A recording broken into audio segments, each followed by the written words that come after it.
Welcome to our channel. Today we how to update your Ring Doorbell firmware using the Ring app. Complete guide step by step clearly. Open the Ring app on your smartphone. Make sure you are logged into your account. On the home screen, locate your Ring Doorbell device. Tap on the device to access its settings. In the device dashboard, look for the Device Health option. Tap on Device Health to view the firmware information. Check for the current firmware version displayed on the screen. If a firmware update is available, you will see an Update button. Tap on the Update button to initiate the update process. Ensure that your smartphone is connected to a stable Wi-Fi network. The app will begin downloading the firmware update. Once the download is complete, the update will automatically install. During the installation, do not disconnect. Wait for the installation process to finish. You will receive a notification once the update is successfully installed. To confirm the update, return to the Device Health section. Check the firmware version to ensure it has been updated.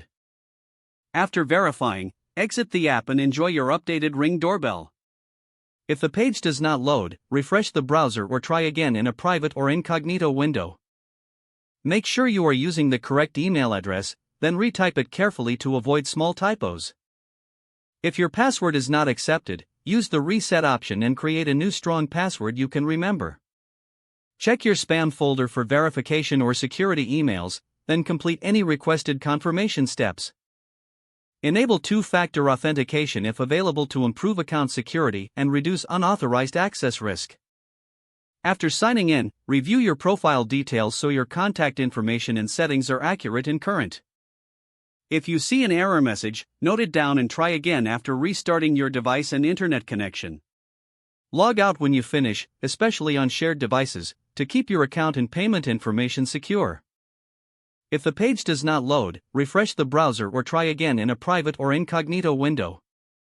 Make sure you are using the correct email address, then retype it carefully to avoid small typos. Don't forget to like this video and subscribe to our channel for more step-by-step tech guides.